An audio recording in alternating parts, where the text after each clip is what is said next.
Now we're rolling. How are you doing today, Jake? Oh, I'm doing pretty good. How about yourself, David? I'm doing good. Yeah, it's been a chaotic 24 hours for me without a bathroom. But like I was explaining earlier, we replaced our flooring in our bathroom and then the toilet and the plumbing and all that jazz. And that was kind of stressful, but it's all good now. Well, you rolled up your sleeves, took care of your family, and got the job done. So that's awesome. It's important. But the thing is like I've never replaced a toilet before, so like when you can go online and just watch videos on YouTube, and you can literally get a degree on things. It's interesting. Well, I wish it was that easy with running for politics. I was going to segue into that. I've never done that one before, and there doesn't seem to be too many YouTube videos on how to avoid the the craziness in politics. How did you get involved in politics? I mean, because you said you've never ran for office or anything before. Sure. So I'm a business owner. I own Christian Insurance Group downtown Lansing. And I'm doing my thing. I'm doing my business and helping people in the community, just serving them with insurance and financial service products. And one of the things that really struck me prior to running, I was still not thinking about doing anything political wise, although I wanted to do something, was when the Joe Biden came and basically said to us business owners that we're going to have to force our employees and agents and people that work with us to get a vaccine or to get weekly testing or fire them. That was basically the three options that were before us. And, it really upset not just me, but a lot of the people who had heard about it that were working for us in our company. And so how many employees do you have in your company? Well, we have an interesting situation where we have a lot of people who are agents, independent agents nationwide. So we have over 1,000 contracted agents nationwide. And so long story short is I didn't want to get into a situation where I'm forcing people to do something that they don't believe. I'm not saying that like if you wanted to wear a mask or if you wanted to take the vaccine that you couldn't.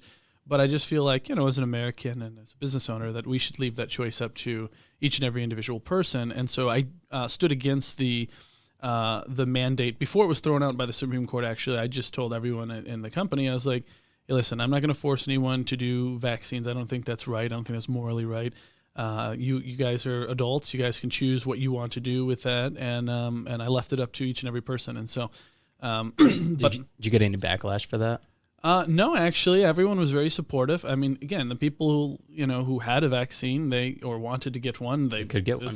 I'm not stopping them. I'm not saying you're fired if you get a vaccine. Right. But those people who didn't, who maybe didn't trust the science all the way, or it wasn't fully proven out and fleshed out to them, and they felt that the risk didn't outweigh the reward of getting the vaccine, they could decide not to. And so that's kind of where I kind of put my little mark on the ground and said, you know what, stuff that. I mean, clearly there was tons of terrible things going on in 2020 with all of the lockdowns and the draconian measures. But still, I wanted to give the freedom up to the people that worked with me and not to be left up to the government. And I think there was a lot of people who worked at places that didn't allow them to choose, and they lost their job because they believed strongly enough, including our own military. I mean, we had people. Yeah. In our military who were forced to get the vaccine, and many of them, if you didn't do it, you were dishonorably discharged, you lost your benefits, a very sad thing. But I think people who appreciate the freedoms are very happy to work in an environment that, such as myself, my own place, and many others who stood up against these sort of draconian measures. It's kind of a crazy thing with the whole vaccine discussion, right? Like, if you say that I am not for the vaccine, you're automatically equated to this like alt-right group, like you are othered in a sense. Am I correct? Yeah, I think that there's the mainstream media narrative that if you don't do what mainstream media and what the government tells you to do, then you are somehow inherently evil, or you're doing something that's hurting the greater good of the. I mean, that's how it was sold. As you may not believe in the science, but you got to do it for your common man and the good of society. And so yes, there's always attacks from the left, but I think more and more people are waking up and just realizing that, hey, we're America, and we have a decision. We should be able to choose if we want to take some sort of in my mind, some sort of experimental vaccine or not. And I think people respect that judgment. Even if you got the vaccine, even if you thought it's the greatest thing ever. I think most people realize we live in America, and at the end of the day, it still should be a choice with something like that. I had a guy in here yesterday that I went to school with, and he was like, I'm triple vaxxed. And I'm like, oh, cool. Good for you. He never got COVID, and he attributes it to getting vaccinated, and which could very well be the case. Maybe he has the immunity now. However, like, I got COVID twice, and I was fine. Yeah. It's interesting, too. Like, I had COVID before, and I recovered, and so now that I have natural immunities, I don't see even a incentive. I mean, I wasn't like 100% when the vaccines were first announced.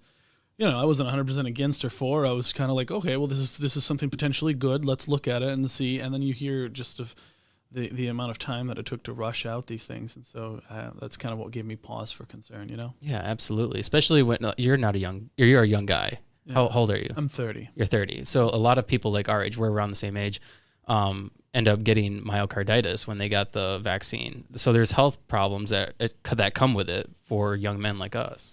Yeah, I mean, my own father, he didn't have any heart problems at all, and I tried talking him out of it just because I was concerned, and now he has, I don't know what specific health condition related to his heart, but a heart murmur or something new, something that it caused. I'm not exactly sure.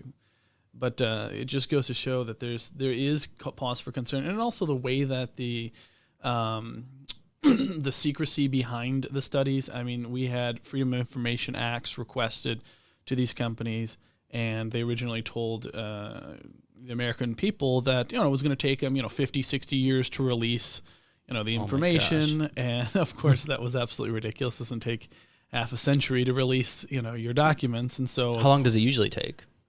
Yeah, I mean, how long does it take to collect? I mean, you run a podcast. Some government entity said, "Hey, give us proof of whatever podcast you shot and the details behind it." Right. Would it take you 50 to 60 years? I mean, I know these are a little bit bigger studies. This episode is brought to you by Red Bike Delivery. This delivery service operates only using battery-powered, eco-friendly transportation. Red Bike Delivery is there for all your delivery needs, whether it's dinner for the family, flowers for your partner, or new houseplants for your new collection. Red Bike Delivery will gladly deliver those and everything in between.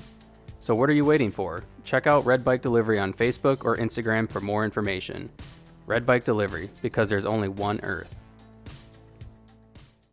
But right, I mean, the thing is there's no way it should take most people's entire lifetimes or close to it to release documents. And so that was just another one of those cogs in the wheel that just made a lot of people kind of question the whole thing, I think. And so I think transparency is important for anything. I mean, if you're asking millions of people to take something, you should have the proof to back it up. Yeah. And like I said, I wasn't one of the people who's an automatic no for me. It was more or less it was these steps that kept leading up to more and more questions. And I mean, I guess devil's advocate, people would probably say that they were just trying to rush to come up with something that would, help fight it.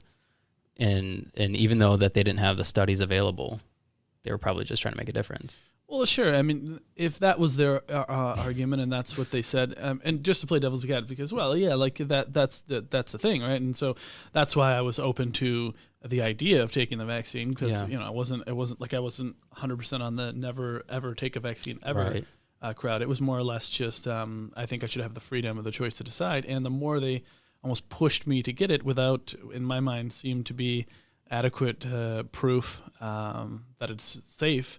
And the more questions surrounding it, the more it made me not want to get it. And I think I've talked to other people, just, everyday people, they tell me the same thing. They're kind of on the fence about it, but it's almost like the more someone tells you do it, you're kind of like, well, wait a minute, why are you trying to get me so hard? Especially when it's the government. Yeah, exactly. Yeah. How close were we to the government enforcing people to get vaccinated? I mean, obviously with the military, they forced it. But as far as like everyday people who work for corporations. Well, I'd argue we already crossed that line. I mean, we had, multiple people in healthcare sectors. We had people all across the nation get the vaccine after Band-Aid. Well, I mean, it really is. Yeah, you had a jab in India to get the vaccine. The Fauci ouchie. That's right. So we actually had Biden come along and give an executive order saying, hey, you have to do weekly testing. And these aren't. It's not like just push a button, click 1, 2, 3. That's how you test for these things. They shove these Q-tips straight down your nostrils. It's a very intrusive thing. Who wants to do that every single week for the rest of their lives? And so many people reluctantly got the vaccine. It wasn't, in their mind, they said the President of the United States, the executive branch of government, says, do this or get weekly tested or you're getting fired. Yeah. And so there was, I don't know the exact numbers of how many, but I could imagine hundreds of thousands, if not millions of people who at that moment in time said, well, I guess we have to do this. We were on the fence. We didn't really want to, but I can't lose my job and I don't want to be, jabbed prodded every single week to get tested. So no, I think that we already crossed that line. Unfortunately, I think there's a lot of people who had to make that difficult decision. In fact, I do a lot of interviewing at my company as well too, and stay on the pulse of the the interviews. And a lot of people who came to us for jobs were people who quit because quoting things like I just didn't want to get the vaccine at all, and they were forcing me to do it. So wow. Yeah, that's one thing. I work at GM, and that's one thing I was worried about is being forced to get the vaccine. And I know that there was a lot of coworkers that felt the same way. They had talked about, and they have a lot of seniority like me. I mean, I don't have a lot, but I have like almost 9 years. So, it's a decent amount of time. And to be able to say, like, if you're going to force me to get the vaccine, I'm not going to work here anymore. I'm going to quit and go do something else. That's something. That's huge. Yeah. And there's a lot of my coworkers that said that. It is. I can't imagine being at a place, and that's why I wanted to run my business like how I would imagine if I was working for me, I would want to be treated in this environment. And so basically I try to put myself in the shoes of my, the people working with me is, am I going to force them to do something that I wouldn't want to do? And the answer to that is no, right? And so I can't imagine being in a position where I'm a provider, or even a sole provider. I don't know your specific situation, but anyone, and be told, hey, do something that goes against what you believe or get fired. It's just yeah. That's not the America that I grew up in. That's not what I see as a free country. So that's what catapulted you to want to run for Congress. Oh, that was 7th District Congress. 7th District, but that was a major prod. But no, I wasn't thinking about running for Congress at that point. I was thinking, I don't know what in the world am I going to do. Am I going to go and stand out in some of these protests? Am I going to? I mean, I don't know. I didn't know what was going to happen at that. But that was one of those feelings that just really frustrated me with the whole system and the whole situation.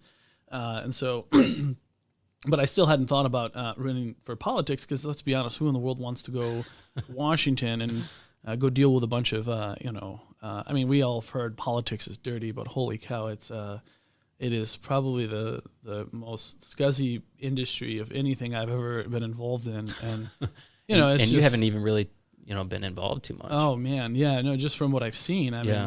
mean, let me start with this. So for those of you who don't know, yes, I am running in Michigan's 7th District. There is an August 2nd primary where you can vote in the Republican primary. There's only 2 of us in the 7th District, myself and another gentleman named Tom Barrett. And so we're running to see who basically can represent the Republicans in the general election.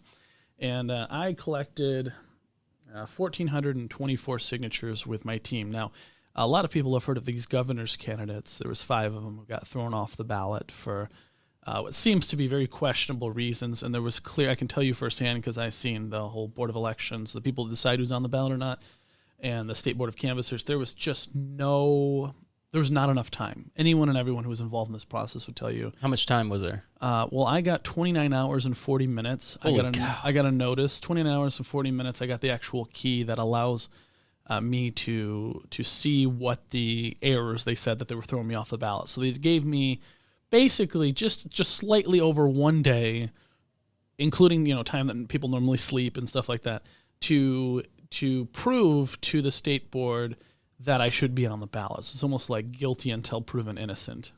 So Why did they give you that time limit? Because the whole thing was rushed. It wasn't a time limit that was just for one person. It was, here's the meeting, and you all have to attend. So all the governor's candidates, anyone and everyone who they said you're not going to be on the ballot, this was your one chance to prove otherwise. Okay, gotcha. And so we and my wife, my family, my campaign staff, everybody on the team poured through every single one of those 1,424 signatures. Now, again, we only had 29 hours and 40 minutes to look through all this and all the errors. So they gave us a list of all the errors with the error codes.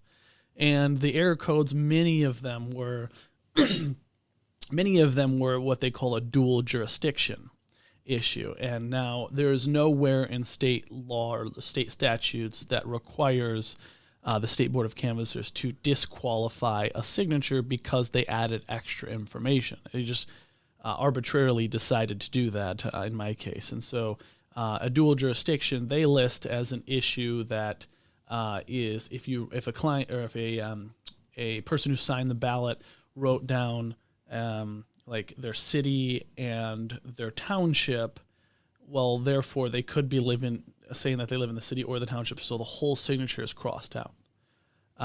So we had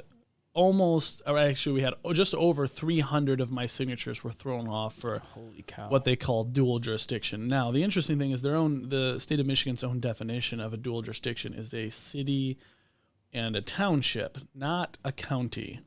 So over 100 of mine were a city and a county. So they already went well above their actual own definition because a county is not a municipality, and their definition is a municipality is a city or county. That's go Google it too. That's what a municipality is. And so they threw off things that people wrote the city and the county as well.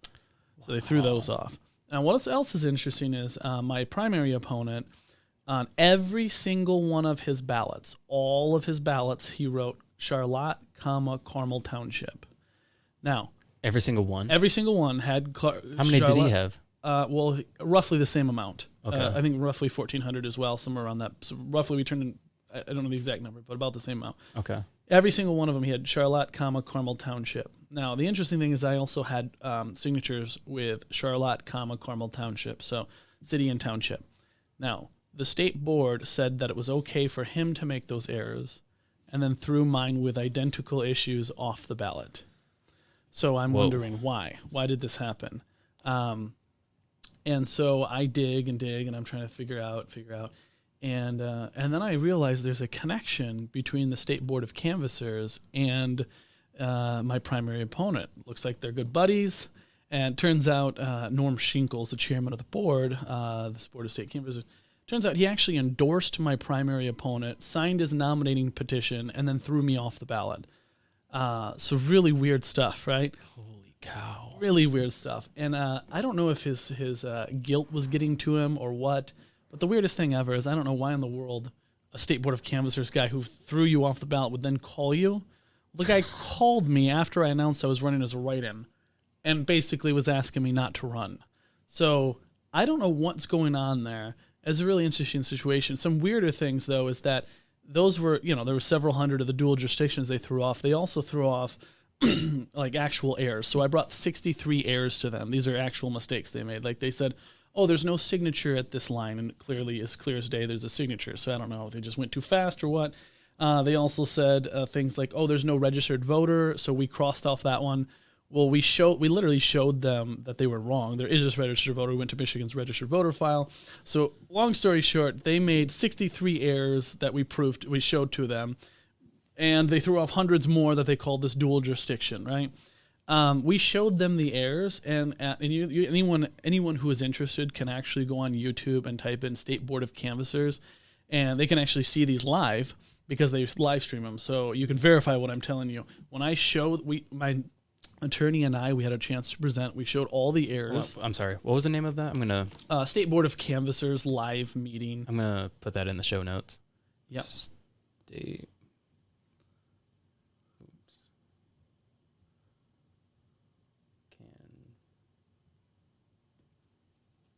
Live meeting? Yes, and maybe you can throw this up on the notes when we're done with the shot, because I don't remember the exact date off the top of my head.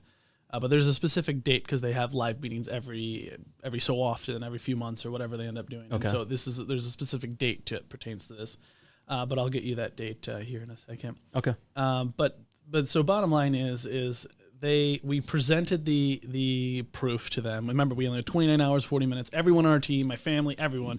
My own wife was up till like 3 or 4 a.m. like digging through all of the signatures to try to find all the mistakes they made because we were only 52 signatures short of being on the ballot. Oh my And so we showed them 63 actual mistakes in that 9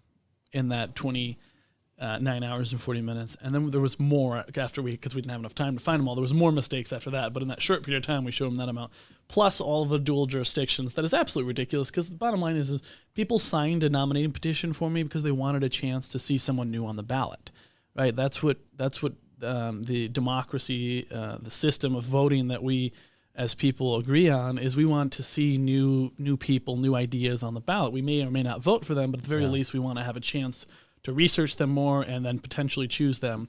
And so those people that wrote Charlotte, Carmel Township, and their signature didn't count, but it was okay for my primary opponent, they're really being disenfranchised, And anyone who wrote in their county as well as their city, their intent was they wanted me on the ballot when they signed the nominating petition for me. And so I think they're really disenfranchising all the Michigan voters who wanted a choice, right? So anyway, long story short, we proved all of this to them, and they didn't even look at it. You can see that on the meeting, they just asked Norm Schinkel, is the chairman of the board, asked the State Board of Canvassers director, can we even rule on this? Do we have an ability to rule on it? No, we don't. All right, all in favor of him going off the ballot, and it was just done like that. No looking into any of the proof, no looking at anything we said, just gone. And so we got completely illegitimately kicked off the ballot. But guess what? Jake Hagg's not a fighter, or is not a quitter. He's a fighter, and he's not quitting. And that's why I'm running as a write-in. I'm not going to give the State Board of Elections and these people who cheat people off the ballot and rob the voice of Michiganders, I'm not going to give them the satisfaction of winning. And so I've already announced as a write-in candidate.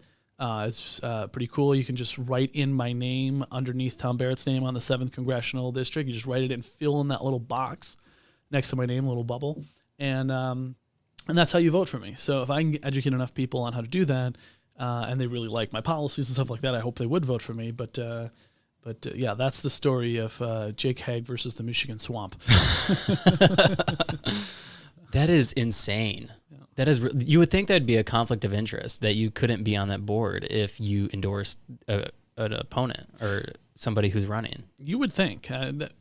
It's like, hey, I like this guy so much that I'm going to put my own name, my own recognition, this guy's a serious guy. I mean, he's the state, he's the chairman of the 7th District, GOP chairman as well. So he's really well connected politically. Norm Schinkel's also running for state rep in Michigan, so he's very well connected politically. But the fact that he trusts Barrett, he likes Barrett enough to put his own name and endorse him, I absolutely agree with you. I think it's absolutely unprofessional that you would be the one chairing the board that makes the decision on if your buddy's primary opponent is on the ballot or not. Yeah, absolutely. Yeah, and he's obviously taking a concerted effort to eliminate his opponents. It seems to be that's what it looks like to me. But the reason you got to think about why. I mean, and that's the real reason we got to boil down here. So I don't know how much or little you know about politics or not. I'm not in it at all. Okay, so long story short, I'm running as what you call an America First candidate, and it just means that I believe we should take care of Americans first. I know it seems like a logical thing that any politician should say, but you'd be surprised. Most politicians seem they would rather send billions and billions of dollars around for the whole rest of the world. Yeah. Even while Americans are suffering, gas is $5, groceries are inflating. Mothers and fathers can't find infant formula for their little infants. But yet we continue to send billions around and help everyone else around the world. So they are strong. They are scared in the Republican Party of America First candidates like myself because the people really like us, the voters. We're much more. If you ask just a random side by side of any random Republican voter, hey, would you rather have the guy who's America First, going to take care of people here in our own country, or the ones who keep sympathizing? And I'm not that I don't sympathize with this world. It's just I realize as an elected official, my responsibility is first to take care of my own people in my own district. You ask them, would you take care of people here and send the money here, or send it overseas? I mean, at least 9 times out of 10, they're going to tell you, no, we need to do it here in our own people. Yeah. We're hurting really bad. And so I think a lot of people, when they also hear Republican, they associate it with like Trump and January 6th. Like Republicans are like these evil, like wanting to take over democracy type people. And so then we need to vote them out. that's at least that's my perspective of it from like the way other people on the left talk about Republicans. Sure. Especially when you have President Joe Biden going on Jimmy Kimmel, and he's saying, "Oh well, those Republicans." Did you see that interview? He was like, "Those Republicans, they're not just normal Republicans; they're MAGA Republicans." Yeah, I think it was meant to be some sort of insult, but it's funny actually. The people who are Republicans on the right who foul this whole thing is like they almost wear it as a badge of pride. Like, hey, I'm a ultra mega Republican. It sounds like some sort of really cool title. But the idea that it's somehow a bad thing to want to put America first, the idea that it's somehow that people don't want this, I think it's silly. I think you can't really argue. What is the opposite of America first? It's literally America last. I mean, you can't, who wants to sit on that side of the aisle? Well, apparently, there's a lot of politicians that do, and it's both Republicans and Democrats. It's not just Republicans. It's not just Democrats. There's both political parties, especially mostly the politicians, and we all know it. We all see it. They'll promise you the world when they are wanting your vote. Yeah, They'll say, absolutely. "Oh, you're hurting so bad. Let me change. Let me do something for you." Yeah. But then when they get into power, they do the exact opposite. And I think, well, I think maybe those are things that they would like to do, and obviously they're just saying as much as possible that would get them elected. But when they get in office, they're kind of constrained a little bit. They're not able to pass what they want necessarily because they have people opposing it. And well, yeah, there's more red leadership tape to it. and there's a lot more that goes behind the scenes, but I still think it's no excuse. There's lots of examples I could point to of people who would literally, I mean, like they say they're going to. I mean, it's not just a matter of they're constrained. I mean, we see votes go like complete opposite way of what they even ran on and promised. Mm-hmm. I think the only politician who's kept his promise in the last year and a half is Joe Biden when he said that he was going to end all drilling and he didn't care if it caused the gas prices to go up or not. He did that. He said he wasn't going to drill on federal land. He said he wasn't going to drill. He was going to stop all drilling on federal land, all offshore drilling.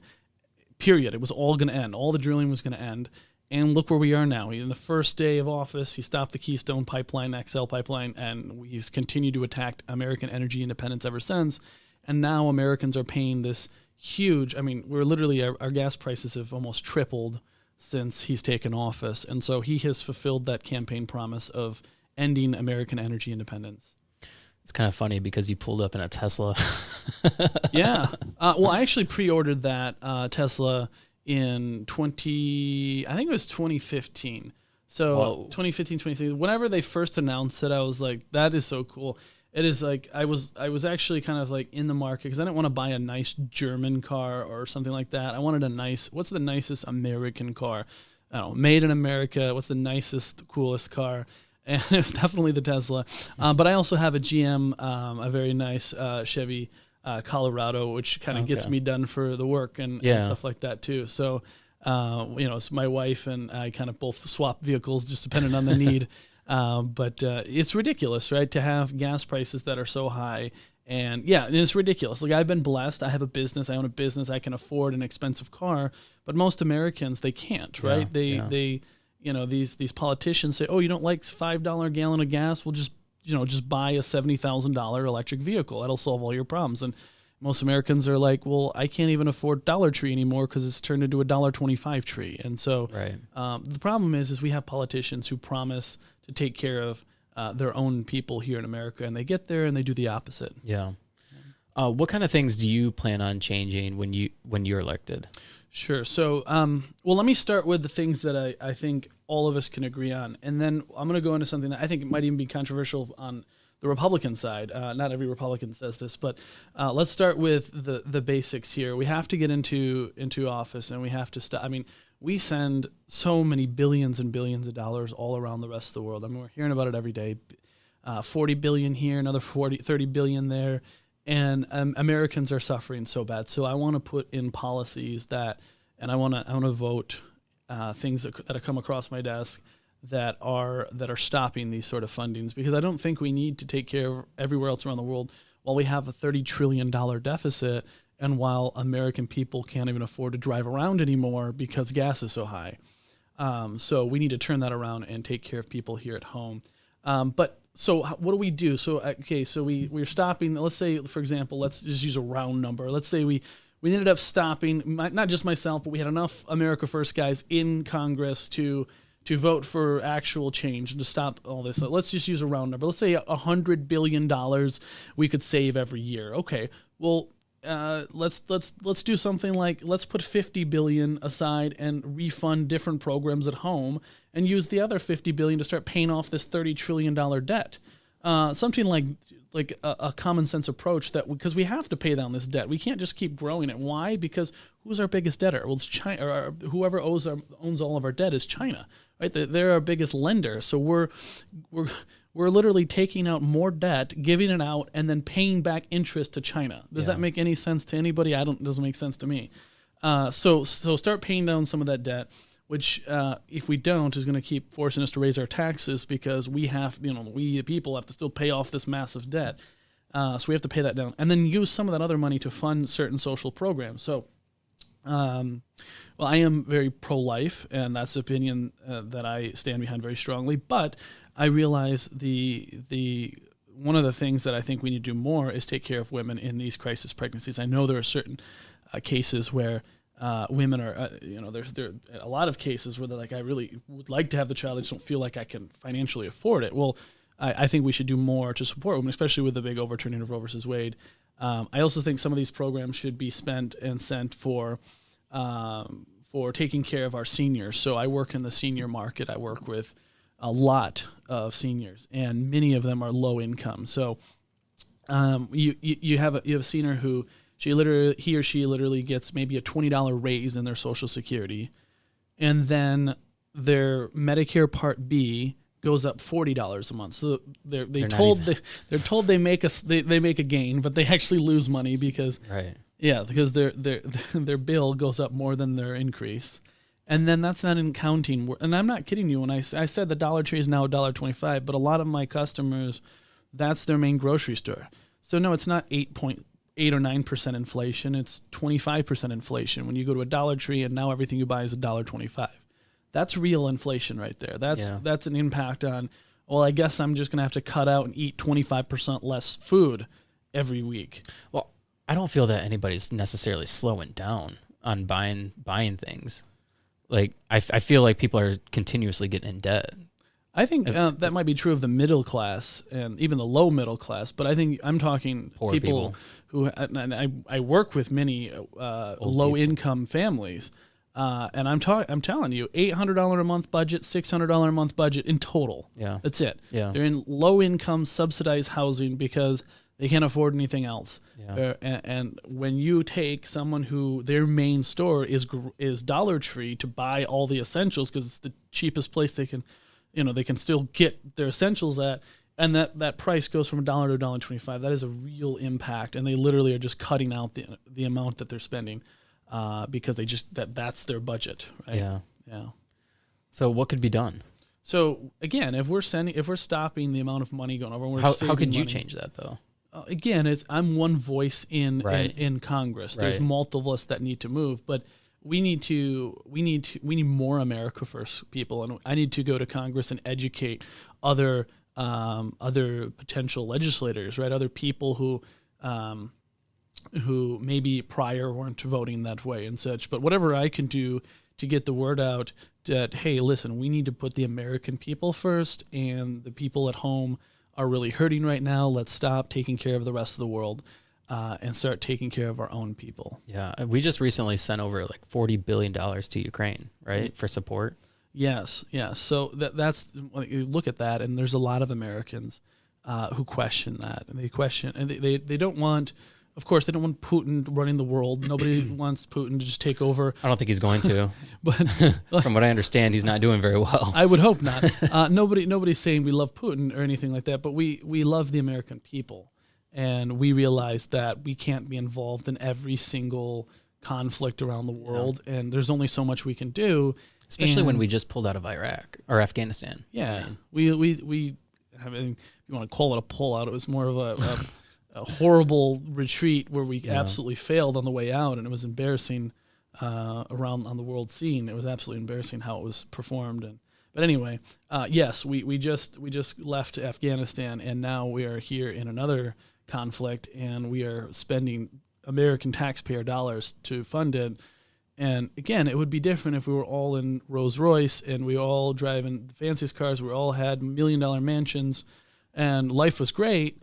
But it's not for many millions of Americans. They're suffering it, and they're suffering more than they've ever seen. And look, our stocks are being absolutely decimated for people who are able to invest. Yeah, I have a 401k, and my 401k tanked. It's more like a 201k now, isn't it? I think I lost like $40,000 within the last year and a half. It's sad. It is sad. It's really sad. And look, regardless, you like Trump or not, if people who are following along and listening. Trump did say if that guy gets elected, your gas is going to be $5, $6, $7 a gallon. The stock market's going to crash. The housing market's going to slow down. I mean, this guy literally predicted everything that we're here facing now. And so I want to see I really want to see all Americans winning at every financial level, right? Whether you're the lowest income or the highest, anywhere in between. I want America to win again. And I'm so tired of seeing the whole rest of the world win at the cost of Americans. And I know, specifically with China, this country, China, used to be a country that manufactured just chopsticks and trinkets, very basic stuff, really cheap stuff. And now it's the world's largest economy, capable of producing the most sophisticated electronics, medical equipment, even fifth-generation fighter jets these days. Wow.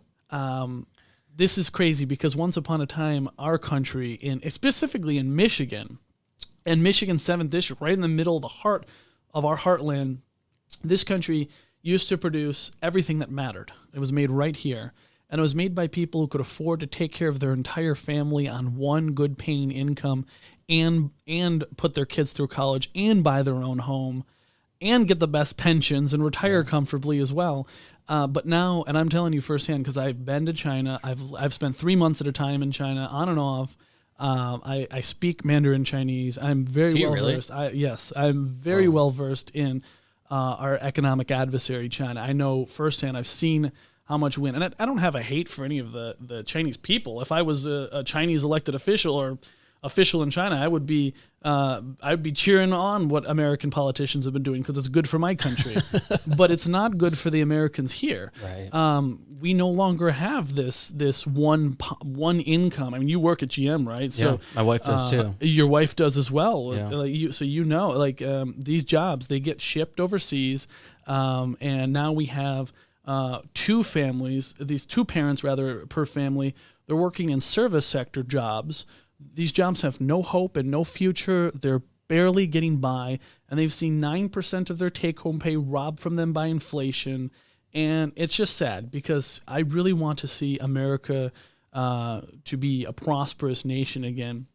And quite frankly, since there is a GM plant literally right outside my office, I talk to a lot of people from GM. I also work with a lot of GM retirees, and many of even the traditionally union Democrat households who voted mostly Democrat for pretty much their entire life are telling me we are so sick and tired of the party that takes its orders from global corporations that has been selling us and our jobs out for decades, and they are coming over to the America First movement, and it's quite an exciting thing to see.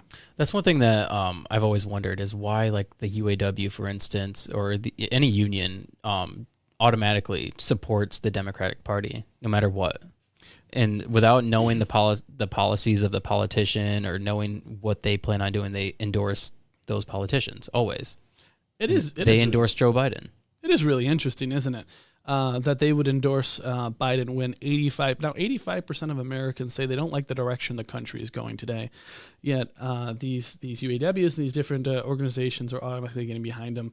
I can't answer that question in full detail. I only wonder why more both union Democrats and in any union households, rather Democrat or Republican, are continuing to vote for the politicians who are standing behind their jobs being sold out from under them. And it is a sad thing. It is a sad thing when we as a country, we had the economic power and we were the envy of the entire industrialized world, and everything that was important, that was made, that mattered, was made right here. and now it's all made in China. And so, no, we really need to, as a society, as a people, be more cognizant of who we're voting for.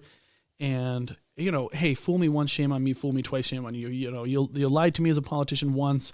You went and did the opposite. Well, I'm not going to reward you with my vote again. We need to be tough on that. We need to actually pay attention to these. And so, if you vote for a Democrat one time and then they get in power and then they start voting for stuff that's literally, okay, so Tom Barrett specifically, I have a bone to pick with him. He's not a Democrat. He's my primary opponent, of course.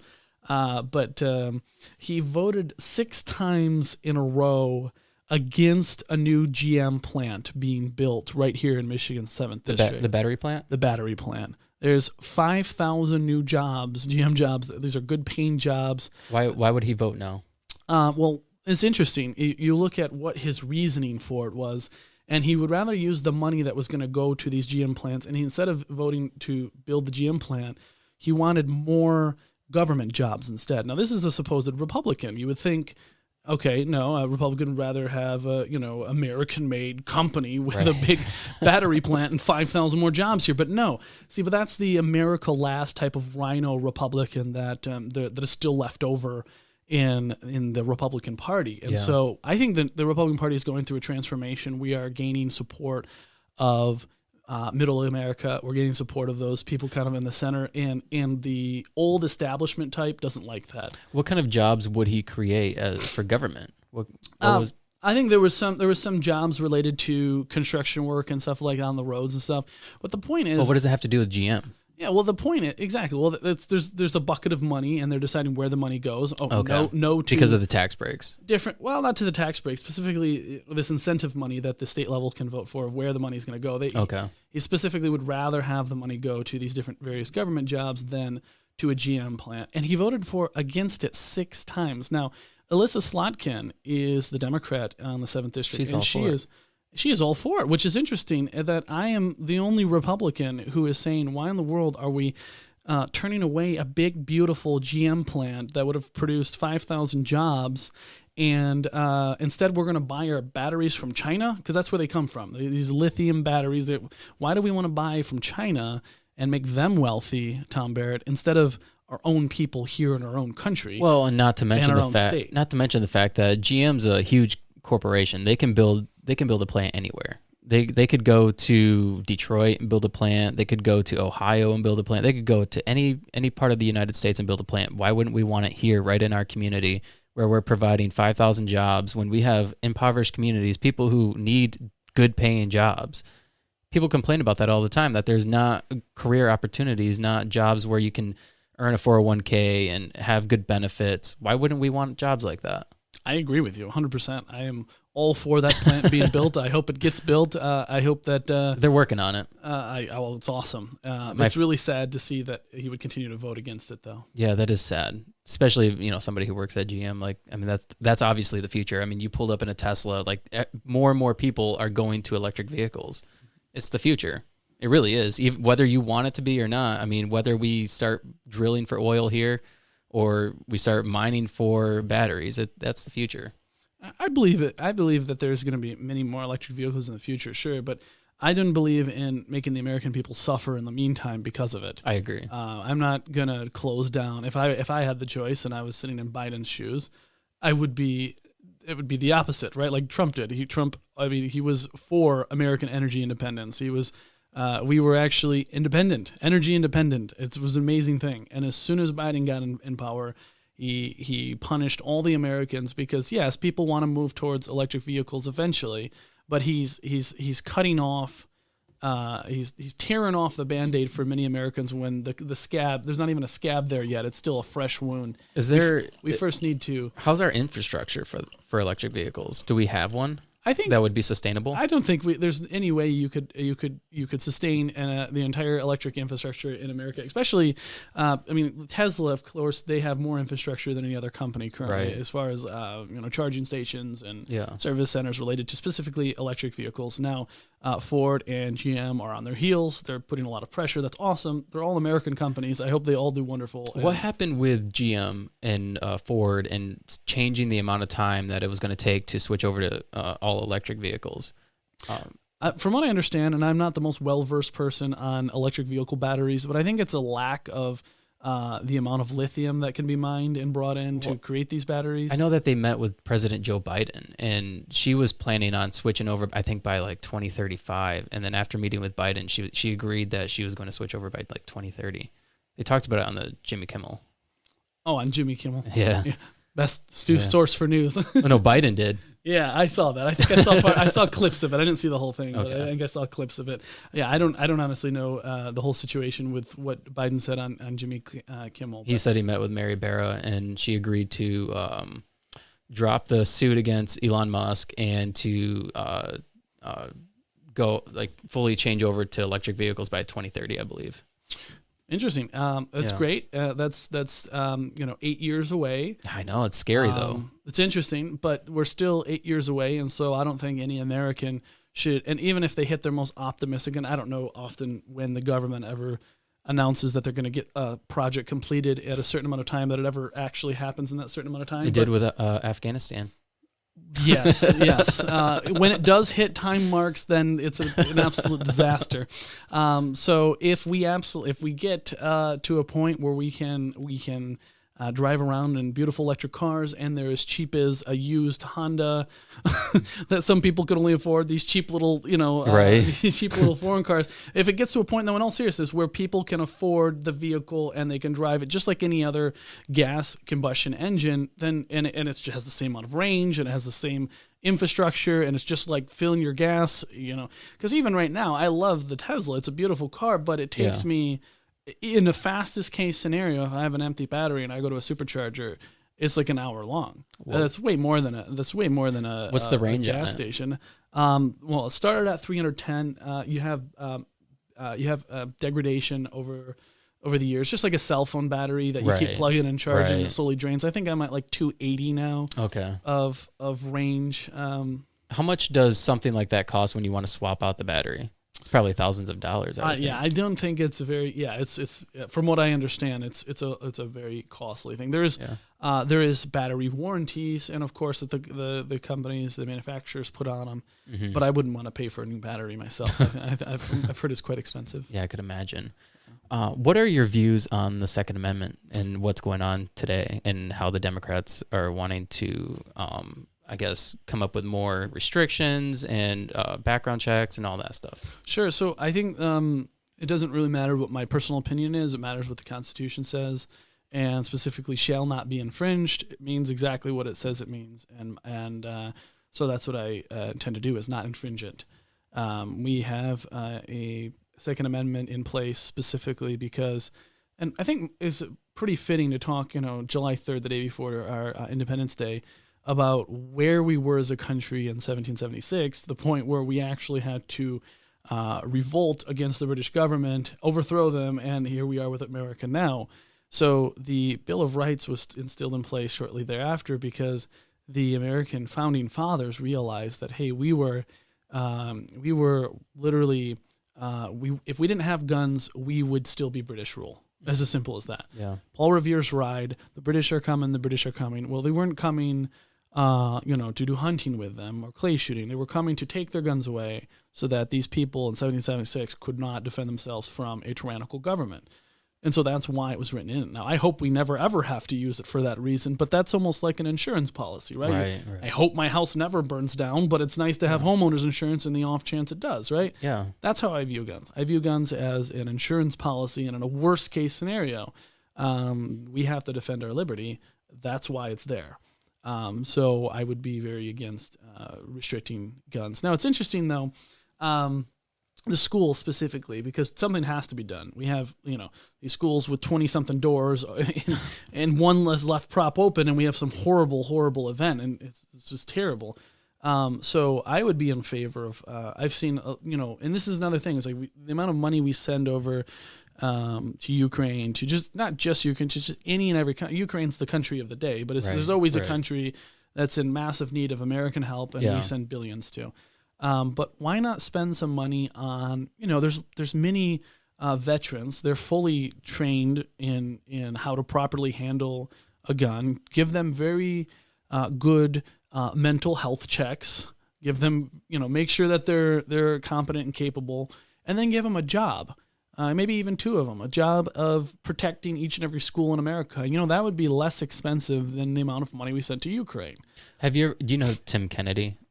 I think I've heard the name, but I don't know too much about him. I was listening to him on Joe Rogan one day, and he was talking about, I think he has a company that develops like security for businesses and whatever, but he developed security for schools, and he said to implement his program, it was like $400,000 per school. And the way he would do it is he would create landscaping around the school, so like people couldn't have access to windows. It'd be a way to like nobody could climb through a window because there'd be like trees or bushes or whatever there is. Sure. And then every door would be locked, and they'd probably have like an alarm on it. So like if somebody went to go prop it open, it would sound an alarm, kind of like a fire alarm. And then you would have a 1-point entrance. And when you walk into that 1-point entrance, you're locked into a room that, who knows, maybe has metal detectors, has cameras, and then you can't go into the school until you're cleared by somebody. That seems like common sense to me. You wouldn't even need somebody with a gun. Maybe a security guard in a room with surrounded by monitors or something. Maybe somewhere near the front of that one single entryway would be smart to have someone with it. Might not be a bad idea, but at least it'd be something. Absolutely. It's more than what we have now. Absolutely. I think, like I was saying, we have these schools now with 20 different doors. One gets propped open, and all of a sudden we have these horrible things. So a single entryway, I'm 100% in favor of. We need to secure our schools. They need to be protected. They are children, after all, and we need to protect them.